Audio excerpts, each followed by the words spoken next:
Go. Oh, yeah. Are we recording? Or We're recording. Timer isn't rolling, but that's okay. Okay, perfect. Doesn't matter. So one of my biggest fears when I was growing up, I grew up in a Christian home, right? And I heard this gospel. But again, until you receive Jesus, you really don't know what this gospel is, and you do not know how that's going to affect you, what it's going to mean to you, and so I remember sitting in church and holding on to the back of the seat in front of me, and my knuckles turned white. And I knew that I had sinned. I mean, you don't have to convince a child that they've sinned. Yeah. If they've stolen something, they readily. And I knew that. And I had a really soft conscience at the time. When I do something and I gotta go confess that to my parents, and tell them what I did, and I just couldn't hide it and so on. Mm-hmm. And so I sat there and I knew some of the gospel. I didn't know what it was going to do inside of me. I didn't know what it meant relationship-wise, going back, Max, to that last session that we did. And I didn't understand that relationship thing because I thought that this whole Christianity thing was a top-down thing. I thought that that God was up here and he was going to, if I responded to him, it was do this, do that, do whatever. You need to get to his level. Exactly. And if I didn't get to his level, then I'm a failure. And so I didn't understand this whole relationship thing. It's like when a father loves their child. You're not expecting them to be at your level. You're not looking for that at all. You're looking, for this relationship. And my 2-year-old granddaughter was at the house and today when I was getting ready to leave. And I said to her, I said, I love you with all my heart. And she goes, Abu, all my heart. And I'm getting ready to go. I said, I got to go. And she comes out to the door and she said, oh, Papa, that makes me so sad. It's relationship, right? It's that relationship that she's craving. She knows that someone is listening to her. She knows that someone... So I had this fear, this greatest fear that I had, and I lived that until I was 21, almost 22 years old. I went to high school, and there was lots of Christians that were there, and I didn't fit. I didn't fit with them. I didn't fit with what they were doing. I was wrestling, which way do I turn? How do I turn in this? And so when I would hear the pastor talking, I was so afraid if I started with this, I'd have no one with me in this journey. And in high school, there were lots of Christians there, but I didn't fit with them. Probably my fault all the way along because I didn't know. So I was afraid of that, and I kept, through my teen years, I kept rejecting Jesus, and what this forgiveness that he's offering, but what I kept rejecting that I didn't know. That he wanted me for a relationship. He's, and when I got to realize, he said, I'll never leave you. And I was fearing, friends that would leave me, friends that would forsake me, and so on. And I was thinking on the way today, kind of history, but I don't know if you've ever been bullied. I remember going to my uncle, or to one of our uncles. They had an outside rink and a small one, and we'd go there. And there was 4 guys met me on the road, and they pushed me down. And of course, what people do when they bully is they got strength in numbers, right? And they push you, and then they start to kick you. And so, in the back of my mind, I was probably 11, 12, maybe 13 years old when this happens. And so I'm thinking of this, this whole thing of being bullied and being alone. And I didn't know. Jesus said, I'll never leave you. I'll never forsake you. Lo, I'm with you always, even until the end of the earth. And so this journey that I started, that I was afraid to start, was because I got to do this all alone. And so I wrestled with that. I didn't have any friends. I didn't have anybody that I knew was going to walk with me in this journey. And I didn't know how Jesus was going to walk with me in this journey. And I shared at the end of the service on Sunday, pretty vulnerable, that what happened in my life, and went through this almost clinical depression. And in the midst of that, I began to saturate myself in the book of Psalms, and God became my rescuer. He became my strength. He became all of those things in the midst of that are my shield and my buckler and my fortress and my ever-present help, and all of these things that he became.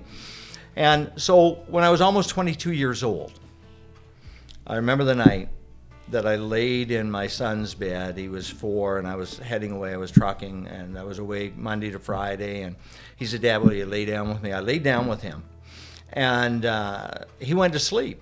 And I laid there, and I couldn't go to sleep, and I couldn't get up. And I met Jesus, and this relationship.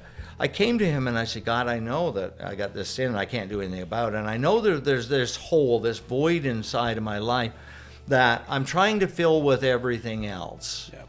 And first time I drank alcohol, I bought 12 quarts of beer, not 12 pints. Because I knew there was this hole inside of me, right? And then I thought, well, maybe this will fill this. Maybe things will fill this. And it was getting bigger. And I laid there in that night, and I said, "But God, I got a problem. I don't know if Sherry's going to walk with me in this journey. And I don't want to walk alone." Yeah. And I lay there and wrestled with that. And I said, "Okay, Jesus, even if Sherry doesn't come in this journey with me, I will follow you. I'll walk with you." Yeah. And so that, my greatest fear, Yeah. and God was so miraculously gracious that night I went from our son's room when I met Jesus really for the first time. And I had my sins forgiven. I knew this relationship thing, going back to that now I'm in a relationship with God. Yeah. And so I said, now I got to tell my wife, but regardless of what she does. And so I went in, and she never heard the gospel. She didn't know what the gospel was. She didn't know what Jesus came to do, And even though we'd gone to church a little bit by that time, she didn't know what Jesus would do. And so I went in and laid down with her, and it's 10:30, 11 o'clock at night, and we talk about this, and she said, "I don't understand that." And I go, "Well, okay, I'm going to back the truck up, and I'm going to try what I know." It was so limited. Yeah. And so I shared with her what Jesus came to do. And I've never lost that in my life, that feeling of sharing that what Jesus came to do and what he did for me, and he can do for you. And so I said to her after a bit, she said, "I don't understand that." And I said, "We'll call the pastor." And it's getting about midnight at night. He lived 2 houses from us. We didn't really know him. But I said, I'll call the pastor. And she said, "He'll never come this time of night." I said, "We'll soon find out." And she goes, "Shh." And so I laid there 5 minutes. But when my wife tells me to shush, I want to know why she told me to shush. So I said, "Why?" She said, "I just received Jesus. I just prayed what you told me to pray. And I just received Jesus." And I never expected that. And one of the most incredible things about my wife and all of the things that she does, that I left family business. We're going to talk about business and what that looks like in one of these sessions, Max. But I left family business, and where I had helped start a trucking company, and I loved that. I love that part of my life, and I worked alongside of my earthly father, and I love, and now we're not only father, son, and we're not only business partners, but now we're brothers in Jesus. And so we started working with youth, and I didn't have answers. So I said, "Yeah, let's go to," I said to my wife, "Let's go to Bible school," and as a Mary student, and she said, "Yeah." And then we went to churches where, some of their mottos was, "God, you keep them humble and we'll keep them poor." And we're bringing a family into this, and we're going through, and every time that we would talk about this, and we go, yeah, this is where Jesus is leading us. Yeah. And I'm looking at her, kind of hoping that she'll say, I'm not going there. So that means I can go back to what I knew. Yeah. I can go back to business. I can go back to the trucking. I can go back to that. And never once has she said, no, I'm not going there. She said, if God is leading, we're going. We're going to do this. And that's been that journey that we've had, Max. And, that willingness for her to say, yeah, I'm along with this. And, it's so evident out in Wembley. Yeah. So, and that the picture of not being alone, though, going at things alone, doesn't matter what you're doing. It's very hard to keep your head straight, because you need each other. When one person is low, the other person can help, and when the other person is low, that's what we're designed for. Yeah, and so we're this whole relationship thing. But I think about it, and in the book of Proverbs it says, there is a friend that sticks closer than a brother. And so that's Jesus. Yeah. And I laugh at the Pharisees, because what they said was so powerful, but they didn't realize how powerful it was, and how personal it was, and how practical it was. Is that they called Jesus a friend of sinners. And I've read that so many times in my life, and I go, that's great, because I'm a sinner and I need a friend. And there is a friend that sticks closer. He knows all of our weaknesses. He knows all of our failures. He knows all of our inconsistencies. He knows all of that. And he still sticks close. Right? And he said, I'll never leave. I'll never forsake you. I'm with you always. Yeah. So Max, how close are people to following? How close are people? Are they closer than they think to living the life? Yes, I would say people are closer than they think. I think Satan plants an idea in our head, a thought that we'll never measure up, which is partially true.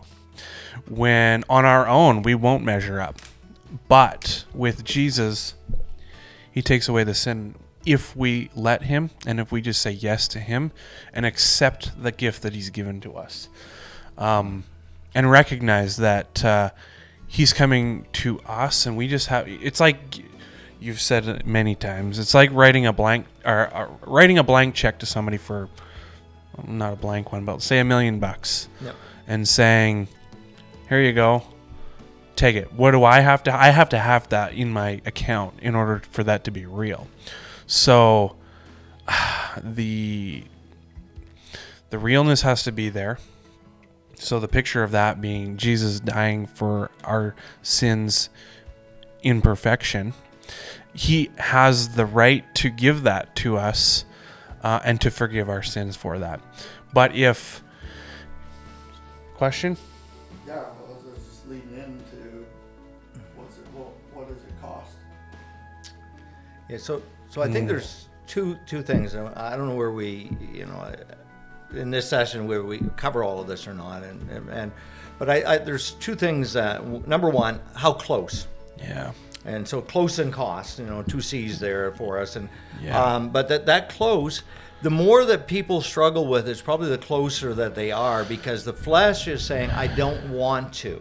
Yeah. I don't want to give this up, or I don't want to do that. So there's that closeness. And the more that, the closer you are, and the more that you wrestle with, the more that the wicked one's coming along, and he's trying to get you, he's throwing everything your way so that you don't do that. Yeah. And so the other part is the cost of that, right? It costs us nothing for that relationship, but it'll cost us everything in that relationship. And that's true even from from a physical, with my wife, right? It really, that part of coming into it, the cost of it. But if we're going to have a relationship and we're going to grow in that relationship, it's going to cost me. It's going to cost me to say no to self. Yeah. And exactly, because you're saying yes to the things that relationship mean and centered around. and then when you get to my age, you look at when you've said no. When I said no to doing business and being part of the trucking and building that with my dad. And for many years I looked at it and go, oh wow, what a cost I paid. And now I look at what God's done in my life and through my life and in my family, and yeah, we need to talk about this another time. But my daughter and I this morning would just say, you know, look what God has done. Yeah. And you go, wow. Mm-hmm. So I think that's, you know, I think truth be told. Yeah, 100%. Thank you for that. Thank you for part of your story. Yeah. And thanks for joining us again on this journey. God bless. God bless. Yeah, absolutely. The blessing of God. Mm-hmm. What a thing.